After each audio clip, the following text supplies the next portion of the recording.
अस्सलाम वालेकुम students, welcome back to my YouTube channel SLO's Academy.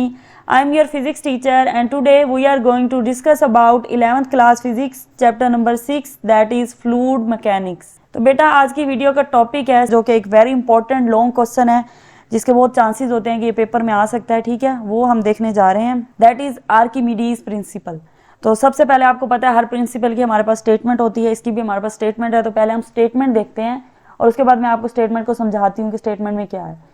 When an object is partially or completely immersed in a fluid, it experiences an upthrust. तो यहाँ तक तो हमने upthrust की definition में भी पढ़ लिया था कि जब हम किसी ऑब्जेक्ट को कंप्लीटली या पार्शली इमर्स करते हैं, फ्लूइड के अंदर डबोते हैं, तो क्या होता है, इट एक्सपीरियंसेस एन अपथ्रस्ट, उसको उसके ऊपर एक अपवर्ड फोर्स लग रही है, ठीक है, equal to the weight of the fluid. और वो फोर्स कितनी है, equal to the weight of the fluid. Weight of the fluid के इक्वल होगी, और किस वेट के इक्वल होगी, डिस्प्लेस्ड बाय द ऑब्जेक्ट, जो उस ऑब्जेक्ट ने डिस्प्लेस किया है, ठीक है।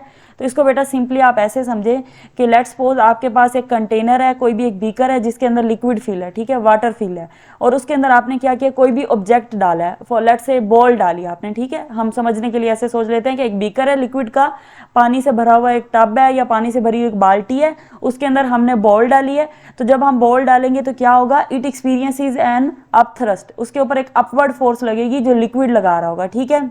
अब वो अपवर्ड फोर्स या अपथ्रस्ट फोर्स की वैल्यू कितनी है, बेसिकली आर्किमिडीज प्रिंसिपल हमें वो वैल्यू बताएगा, ठीक है।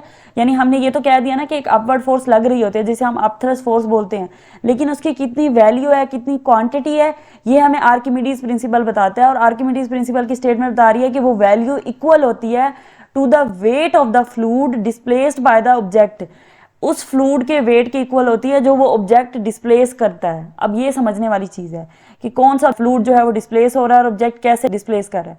तो जैसे मैंने आपको बताया कि आपने बॉल को पानी के टब में या पानी की बाल्टी में डाला है, ठीक है। अब आप सपोज करें कि वो पानी का जो टब है ना वो फुल भरा हुआ है, ठीक है ना, पूरा जितना उसमें पानी आ सकता है ना, टोटल वॉल्यूम पानी से हमने भर दिया।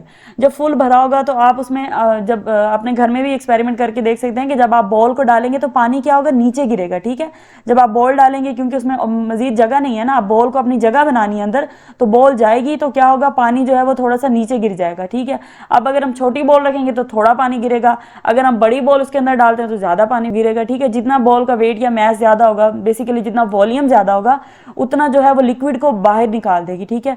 तो यही जो लिक्विड बाहर निकल रहा है ना, जो लिक्विड फ्लूइड बाहर निकल रहा है ना, वो फ्लूइड डिस्प्लेस हो रहा है, ठीक है ना। यानी वो जिस प्लेस पे था उससे डिस्प्लेस हो रहा है, अपनी जगह बदल रहा है। यानी पहले वो बाल्टी के अंदर था, क्योंकि अब नया वॉल्यूम आया है, उसको अपनी जगह बनानी है बॉल को, तो वो क्या करेगी, जितना उसका वॉल्यूम है ना बॉल का, उतना ही फ्लूइड का वॉल्यूम निकल जाएगा बाहर बाल्टी से या बीकर से, ठीक है। तो वो जब बाहर निकलेगा ना वॉल्यूम, जितना भी लिक्विड बाहर निकलेगा, अगर हम उसका वेट करें कि कितना बाहर निकला है, ठीक है, जितना भी वॉल्यूम बाहर निकला है उसका हम वेट करें किसी भी वेट वाली मशीन के ऊपर, तो जो वेट की वैल्यू आएगी ना हमारी, वही अपथ्रस्ट फोर्स की वैल्यू होगी, ठीक है। तो मैं एक दफा रिपीट कर देती हूँ इस डेफिनेशन को। When an object is partially और completely immersed in a fluid, यानी कि अगर पार्शली भी इमर्स किया तब भी, और अगर पूरा का पूरा अंदर डबो दिया तब भी, इट एक्सपीरियंसेस एन अपथ्रस्ट, ठीक है, ये हमें पहले से ही पता था, अपथ्रस्ट एक्सपीरियंस करेगा। और उस अपथ्रस्ट की वैल्यू क्या होगी, equal to the weight, weight के इक्वल होगी, किसके वेट के इक्वल होगी, ऑफ द फ्लूइड, फ्लूइड के। और कौन सा fluid, that is displaced by the object, जो उस ऑब्जेक्ट ने डिस्प्लेस किया, यानी जो कि पानी की बाल्टी से बाहर निकल गया, उसका जो वेट करेंगे उसके इक्वल होगी, ठीक है। तो आई होप कि आपको ये स्टेटमेंट क्लियर हो गई होगी। इसके बाद बेटा हमारे पास डेरिवेशन आ जाती है। जैसे आपको पता है कि हम हर चीज़ के अंदर, हर प्रिंसिपल के अंदर पहले स्टेटमेंट और उसके बाद उसकी मैथमेटिकल डेरिवेशन देखते हैं, ठीक है। तो अब हम मैथमेटिकल डेरिवेशन करते हैं और उसके लिए हमें कोई ना कोई कंसिडरेशन भी करनी पड़ेगी। So we consider a solid cylinder of cross sectional area A. हमने एक सॉलिड सिलेंडर लिया है, ठीक है, सिलेंड्रिकल शेप है हमारे पास, जिसका एरिया ए है एंड हाइट एच है, immersed vertically in a fluid of density rho, ठीक है। तो हमने क्या किया, यानी वो जो मैं आपको कह रही हूँ ना, आप एक बॉल ले लें एज ऑब्जेक्ट, तो हमने बॉल की जगह एक सॉलिड सिलेंडर लिया है जिसका क्रॉस सेक्शनल एरिया है ए एंड हाइट उसकी क्या है, वो एच है, उसको इमर्स्ड किया वर्टिकली, यानी कि सीधा वाई एक्सिस के ऊपर, ठीक है, वर्टिकली इमर्स किया इन अ फ्लूइड, किसी फ्लूइड के अंदर, बेशक वो लिक्विड हो या वाटर हो, जो भी हो, ऑफ डेंसिटी रो, और उसकी डेंसिटी क्या है, वो है रो। If H1 and H2 be the height of top and bottom surface of the cylinder respectively। अब हम क्या कह रहे हैं, H1 जो है वो उसकी टॉप सरफेस की हाइट है उस सिलेंडर की, ठीक है, जिसको हमने लिक्विड के अंदर, फ्लूइड के अंदर डाला है, और H2 क्या है, वो उसकी बॉटम सरफेस की हाइट है। तो इसके लिए ना ज़्यादा आसान है कि हम डायग्राम को देखते हैं। तो आप इस डायग्राम को यहाँ पे देख सकते हैं कि हमारे पास क्या है, एक फ्लूइड है बीकर के अंदर, ठीक है। ये हमने एक बीकर लिया है, उसके अंदर फ्लूइड है, ठीक है। अब हमने उसके अंदर एक सॉलिड सिलेंडर को इमर्स किया है, ये हमारा सॉलिड सिलेंडर है, ठीक है, जिसका क्रॉस सेक्शनल एरिया क्या है, ए है, ठीक है। और हाइट हमने उसकी क्या बताई है, उसकी टोटल हाइट क्या है, एच है, यानी ये वाली जो हाइट है ना वो एच है, ठीक है, इसकी हाइट, अपनी हाइट जो है।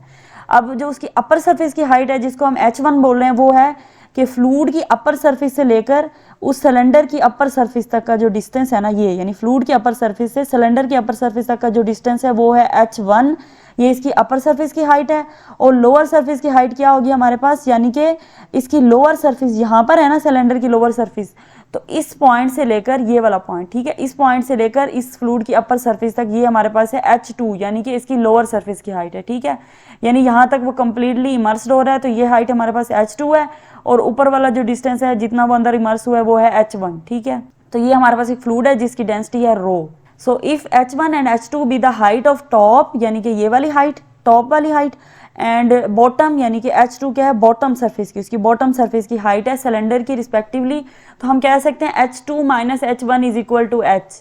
अब ये हम कैसे कह सकते हैं कि H2 माइनस H1, यानी कि इस H2 में से अगर हम H1 को निकालें तो हमारे पास ये वाला पोर्शन बचता है, ठीक है, ये वाला, यानी कि सिलेंडर की हाइट के इक्वल। मैंने आपको बताया था ना सिलेंडर की हाइट है H, तो अगर हम इस H2 हाइट में से यानी कि बॉटम सरफेस की हाइट में से अपर सरफेस यानी H1 को निकालें तो ये वाला पोर्शन हमारे पास आ जाता है, ये वाला पोर्शन, यानी that is equal to the height of the cylinder, इसलिए हमने कह रही है ये H के इक्वल है, ठीक है। अब उसके बाद हम लेट करते हैं प्रेशर को, ठीक है, क्योंकि हमने कहा ना अपथ्रस्ट जो है ना वो due to difference in pressure create होती है, और प्रेशर डिफरेंस किन में, अपर सरफेस का प्रेशर और लोअर सरफेस का प्रेशर। तो हम दोनों की वैल्यू सबसे पहले ले लेते हैं कि P1 की वैल्यू क्या आती है टॉप सरफेस के लिए, और P2 की वैल्यू क्या आती है बॉटम सरफेस के लिए। So pressure at the top यानी P1 is equal to rho g H1, जैसे मैंने आपको पहले ही बताया कि आपने 9th क्लास में ये फार्मूला पढ़ रखा है, प्रेशर का रो जी एच के इक्वल होता है। तो P1 हम जब लेंगे वो होगा रो जी H1, यानी कि इस सरफेस की बात हो रही है यहाँ पर, इस लेयर के ऊपर यानी टॉप सरफेस के ऊपर जो प्रेशर का वैल्यू है या प्रेशर का फार्मूला है वो है P1 is equal to rho g H1, H1 height top surface की हाइट है, और रो और जी जो है वो हमारे पास कांस्टेंट है, ठीक है।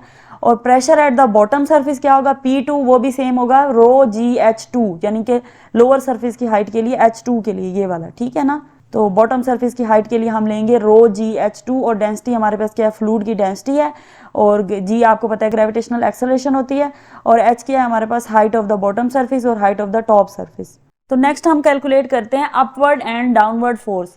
तो बेसिकली बेटा होता ये है कि जब हम किसी भी फ्लूइड के अंदर एक ऑब्जेक्ट को इमर्स करते हैं तो जो अपवर्ड फोर्स होती है ना, जो अपवर्ड डायरेक्शन में लग रही होती है, ये अकेला अपवर्ड डायरेक्शन में नहीं लग रही होती, असल में ये राइटवर्ड साइड से भी लग रही होती है, लेफ्टवर्ड साइड से भी लग रही होती है, डाउनवर्ड भी लग रही होती है और अपवर्ड भी लग रही होती है।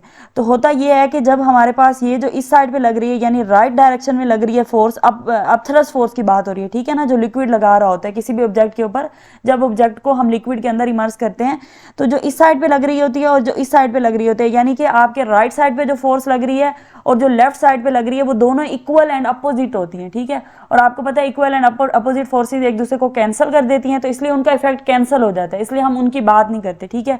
अब हमारे पास दो फोर्सेज बचती हैं, एक होती है डाउनवर्ड फोर्स और एक होती है अपवर्ड फोर्स, ठीक है। तो बेसिकली जो अपवर्ड फोर्स होती है ना, यानी जो यहाँ पर है F2, ये जो अपवर्ड फोर्स है ना, इसकी जो वैल्यू होती है ना वो ज्यादा होती है इसकी वैल्यू से F1 से, और इसकी रीजन ये है कि जितना हम गहराई में जाते हैं ना उतनी जो है ना अपवर्ड फोर्स की वैल्यू बढ़ती जाती है, ठीक है। तो नीचे जो है ना डेप्थ में यहाँ पे गहराई ज्यादा है, तो यहाँ पे क्या होगा, अपवर्ड फोर्स की वैल्यू ज्यादा होगी, यानी अपवर्ड फोर्स का मैग्नीट्यूड ज्यादा होगा, और ऊपर वाली सरफेस पे जहाँ पे इतनी डेप्थ नहीं है अपर सरफेस पे, वहां पे क्या होगा, वैल्यू कम होगी। तो इसलिए हम लोग नॉर्मली ये कहते हैं कि अपथ्रस्ट जो है ना वो एक अपवर्ड फोर्स है, क्योंकि हमारे पास ये दोनों अपोजिट फोर्सेज होती हैं। तो F1 की वैल्यू जो है वो कम होती है, F2 और F1 जो एक दूसरे को कैंसिल करते हैं, लेकिन कैंसिल करने के बाद भी F2 के पास कुछ ना कुछ वैल्यू बच जाती है, ठीक है। इस पॉइंट को आप इस तरह से भी समझ सकते हैं कि लेट्स सपोज अगर F2 आपके पास 10 न्यूटन है और F1 आपके पास 5 न्यूटन है, क्योंकि ये कम होगी अपर सरफेस पे है और ये लोअर सरफेस पे है, तो इसकी वैल्यू ज्यादा होगी, गहराई में ज्यादा वैल्यू होती है क्योंकि वहां पे प्रेशर ज्यादा होता है। तो जब यहाँ पर प्रेशर ज़्यादा है और अपवर्ड फोर्स ज़्यादा है तो यहाँ पर हम कह लेते हैं कि 10 न्यूटन है, यहाँ पे 5 न्यूटन है। अब जब ये दोनों एक दूसरे को कैंसिल करेंगी तो इसका 5 न्यूटन पूरा का पूरा इसके 5 न्यूटन के साथ कैंसिल हो जाएगा, ठीक है। लेकिन फिर भी क्योंकि इसकी वैल्यू 10 न्यूटन थी तो इसके पास 5 न्यूटन मैग्नीट्यूड बच जाता है। तो वो जो बच जाता है ना, एंड पे ओवरऑल जब हम बात करते हैं अब थ्रस्ट फोर्स की, तो सिर्फ वही 5 न्यूटन बचता है, क्योंकि राइट वाले साइड वाले और लेफ्ट वाली साइड वाले भी आपस में कैंसिल हो जाते हैं। अपवर्ड का जो पोर्शन होता है पूरा 5 न्यूटन, वो भी डाउनवर्ड के 5 न्यूटन के साथ कैंसिल हो गया। अब नीचे डाउनवर्ड साइड पे फोर्स थी ना, जिसको हम अपवर्ड फोर्स बोलते हैं, यानी है ये लोअर सरफेस के ऊपर लेकिन बोलते हैं इसको अपवर्ड फोर्स है, इसका 5 न्यूटन बच गया। और यही 5 न्यूटन वो जो है ना, वो टोटल हमारी जो upthrust force of the fluid कहलाती है। तो अब हम क्या कैलकुलेट करने लगे, अब हम इसकी वैल्यू भी कैलकुलेट करेंगे, ऊपर वाली की भी और नीचे वाली की भी वैल्यू कैलकुलेट करेंगे, और बाद में F2 माइनस F1 करेंगे, ताकि जो F1 है ना वो F2 में से निकल जाए। जैसे हम 10 माइनस 5 कर रहे हैं और 5 न्यूटन बचती है, तो उसी तरह से हमने यहाँ पर भी वही फार्मूलिज्म करके और हमने अपथ्रस्ट फोर्स की वैल्यू कैलकुलेट करनी है। तो सबसे पहले हम अपवर्ड फोर्स निकालते हैं। अपवर्ड फोर्स का मतलब है कि F2, यानी यहाँ पर जो लग रही है ये अपवर्ड डायरेक्शन में है, तो F2 निकालते हैं।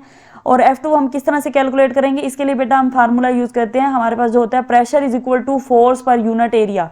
तो यहाँ से हम क्या कर सकते हैं, force is equal to pressure multiply by area, यानी F2 is equal to P2A। क्योंकि हम 2 की बात कर रहे हैं तो यहाँ पर प्रेशर भी P2 लेंगे, एरिया, और P2 की वैल्यू अभी अभी हमने यहाँ पे कैलकुलेट की है ρGH2। तो सिंपली क्या करना है, ये जो प्रेशर P2 की वैल्यू है ना, ये इस इक्वेशन के अंदर प्लग कर देनी है।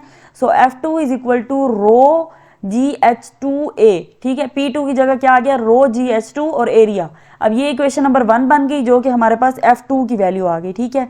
अब हमने क्या करना है, नेक्स्ट F1 की वैल्यू को कैलकुलेट करना है, और इस फोर्स को हम बोलेंगे डाउनवर्ड फोर्स, क्योंकि ये डाउनवर्ड डायरेक्शन में लग रही है। तो downward force is equal to, यानी F1 is equal to P1A, और P1 के भी सिंपली वैसे की वैसे जैसे यहाँ पे किया था ना, सेम एज इट इज वहाँ पे वैल्यू पुट करनी है, ρGH1 और एरिया साथ मल्टीप्लाई हो जाएगा, और ये हमारी इक्वेशन नंबर 2 बन जाएगी।